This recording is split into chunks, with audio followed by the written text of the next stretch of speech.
તો મિત્રો આ છે આપણી જે વેસ્ટેજ રોટલી છે એને આપણે કરી નાખીએ કટિંગ. હવે જુઓ આ રીતના કટિંગ કરી નાખવાનું છે. એકદમ ઘટ રસો થઈ ગયો છે અને આને તમે એમને ખાશો ને તો તમને આનંદ આવશે. ત્યારબાદ આપણે જે રોટલીનું કટિંગ કર્યું હતું એ આની અંદર ઉપરથી આપણે એડ કરશું. તો હવે ટેસ્ટિંગનો વારો છે. આપણે ટેસ્ટિંગ કરી લઈએ. મોઢામાં પાણી આવી રહ્યું છે. ચાલો ટેસ્ટ કરીએ.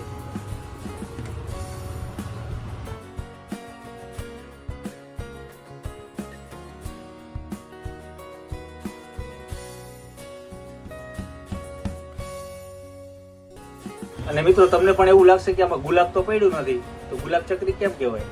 પણ નામ છે, ખ્યાલ નથી મને. તમે મને સજેસ્ટ કરજો. વઘારેલી છાશવાળી રોટલી.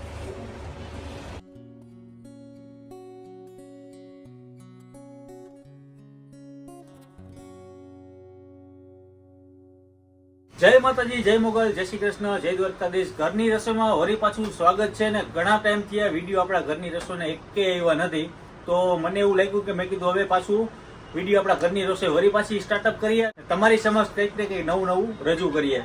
તો આપણે બનાવવાના છીએ રોટલીનું શાક, જે ઘણા બધા લોકો બનાવતા જ હોય છે, પણ નામ આપ્યું છે રોટલીનું શાક. પણ એને આપણે કહેવાય છે વઘારેલી રોટલી. પણ અત્યારે ઘણા બધા ઇન્સ્ટાગ્રામમાં અલગ અલગ બધા નામ આપતા હોય છે, પણ આપણે જે વર્ષોથી ખાતા આવીએ છીએ, તો આ તમને બતાવીએ કે જે આપણે વેસ્ટેજ બપોરની પડેલી રોટલી હોય અથવા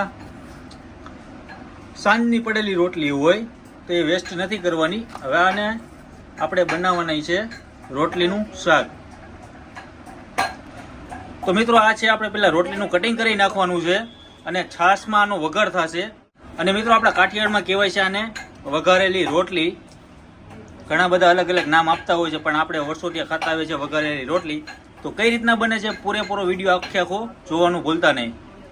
તો મિત્રો આ છે આપણી જે વેસ્ટેજ રોટલી છે એને આપણે કરી નાખીએ કટિંગ. હવે જુઓ આ રીતના કટિંગ કરી નાખવાનું છે. વેસ્ટમાંથી બેસ્ટ બનાવવો. એટલે રોટલી હું પડેલી હોય કે જેવું લાગે કે હવે આપણે ગાયોને નાખી દઈએ, પણ તમને જો ભૂખ લાગી હોય ને રોટલી ઘરે પડી હોય તો આવી રીતના તમે આનો ઉપયોગ કરી શકો છો. ઝટપટ તૈયાર થઈ જાય. છાશમાંનો વઘાર થશે અને તમે જોતા રહ્યો મિત્રો કઈ રીતનો વઘાર કરીએ છીએ.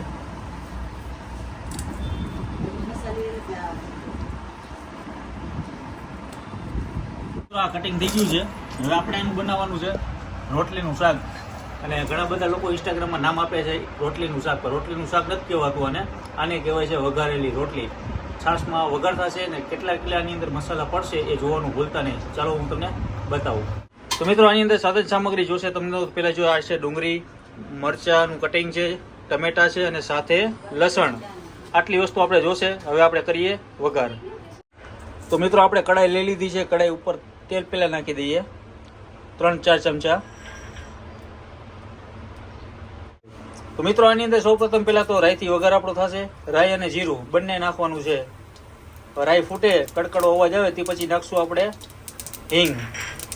અને મિત્રો ઘણા દિવસ પછી આપણી ઘરની રસોઈ આવી છે અને ઉપરથી નાખીએ આપણે લીમડો.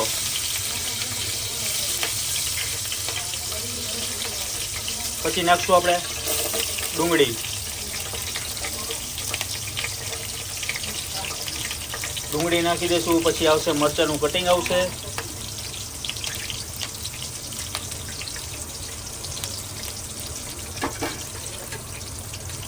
મરચાં ડુંગળી નાખીને આને પેલા સતડાવા દઈએ થોડી વાર.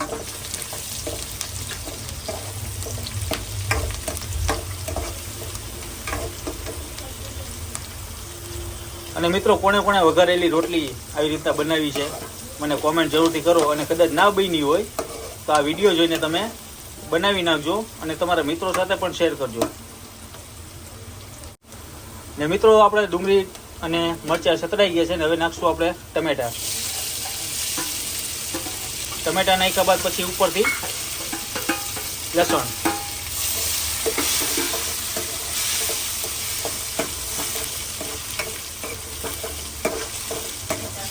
આને બધું એક મિક્સ કરી નાખીએ, સરખું હલાવી નાખીએ.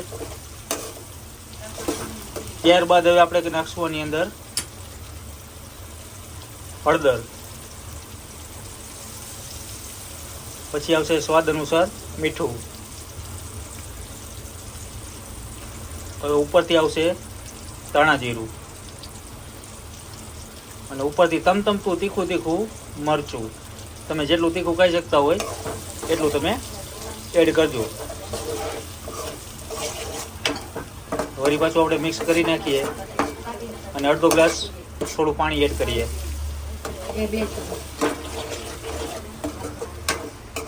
મિત્રો આમ એક રસ થઈ ગયો છે, જુઓ તમે, તમને દેખાતું જાય છે.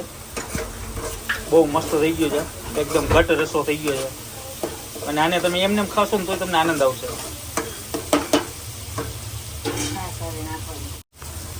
મિત્રો આવી રીતે બુડબુડિયા બોલે એટલે થોડુંક આની અંદર તમારે છાશ એડ કરવાની છે, ખાટી છાશ. અને મિત્રો થોડુંક ઉપરથી તમે પાણી પણ એડ કરી શકો છો. જો તમને ખાટું મીઠું ચટપટું ખાવાની ઈચ્છા હોય તો તમે આની અંદર લીંબુનો પણ ઉપયોગ થોડો કરી શકો છો. છે ને મિત્રો, જબરજસ્ત રેસીપી. આ તો આપણી વિસરાઈ ગયેલી વાનગી છે બધી, અને અત્યારે બધા લોકો અલગ અલગ નામ આપે છે. કારણ કે આને કહેવાય છે છાશમાં વઘારેલી રોટલી, અને કહેવાય છે વેસ્ટમાંથી બેસ્ટ થાય છે. તો આ વિડીયો બને એટલો શેર કરજો, બીજા કોઈ લોકોને મોકલજો, જેથી કરીને કોઈ લોકોને મદદરૂપ થાય. તો આવા નવા વિડીયો આપણા ઘણા બધા નવા ઘરની રસોઈમાં કંઈક ને કંઈક નવા ફૂડ આવી રહ્યા છે, તો જોવાનું ભૂલતા નહીં. હવે મિત્રો તમે જુઓ, આપણે આની અંદર છાશ એડ કરી નાખી છે. ત્યારબાદ આપણે જે રોટલીનું કટિંગ કર્યું હતું એ આની અંદર ઉપરથી આપણે એડ કરશું. ભાઈ હવે આને વધીને 2 કે 3 મિનિટ સુધી ચડવા દઈએ. મોજ જ આવી જશે. અને આ રેસીપીને બીજા ઘણા બધા નામ છે, જેમ કે મારા મમ્મી પોતે પણ આવી રીતે બનાવે, વેસ્ટમાંથી બેસ્ટ બનાવતા હોય છે રોટલી. તો અમે એને નામ આપીએ છીએ ગુલાબ ચકરી. અને તમે શું નામ આપો છો મને કોમેન્ટ જરૂરથી કહેજો. કારણ કે વઘારેલી રોટલી પણ કહેવાય, છાશમાં બનાવેલી રોટલી પણ કહેવાય, અને કાઠિયાવાડી અત્યારે તો બોલે બધા છે કે નામ આપે કે રોટલીનું શાક. તો રોટલીનું શાક ના કહેવાય, અને ગુલાબ ચકરી કહેવાય. અને તમે શું નામ આપો છો મને કોમેન્ટ જરૂરથી કરો, જોતા રહ્યો. અને મિત્રો તમને પણ એવું લાગશે કે આમાં ગુલાબ તો પડ્યું નથી, તો ગુલાબ ચકરી કેમ કહેવાય? પણ નામ છે, ખ્યાલ નથી મને, તમે મને સજેસ્ટ કરજો. વઘારેલી છાશવાળી રોટલી.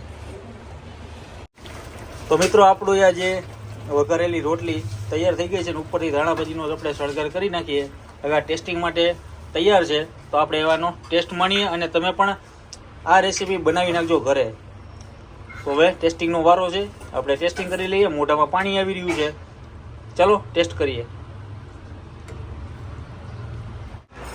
તો મિત્રો સરસ મજાની આપણી આ જે કહેવાય રોટલીનું શાક તૈયાર થઈ ગયું છે.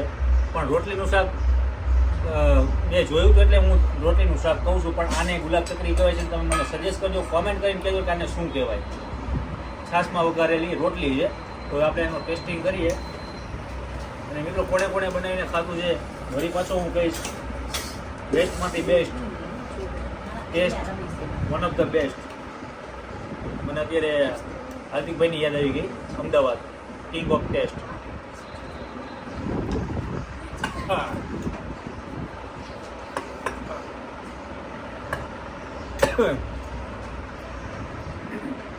અને ખાતા પહેલા એક તો આ ગરમ હોય, સ્પાઇસી પણ હોય. પહેલી બાઈટ જે લ્યો તમે ફૂંક મારીને લેજો. તો આવા નવા વિડીયો આપણી ચેનલની અંદર જોવા માંગતા હોય તો કમેન્ટ કરો, શેર કરો, અને આજે આ વિડીયોને બને એટલો બીજા લોકોને પણ મોકલતા રહ્યો, જેથી કરીને કોઈને મદદરૂપ થાય. ત્યાં સુધી મળીએ નવા વિડીયો સાથે, મોજ સાથે.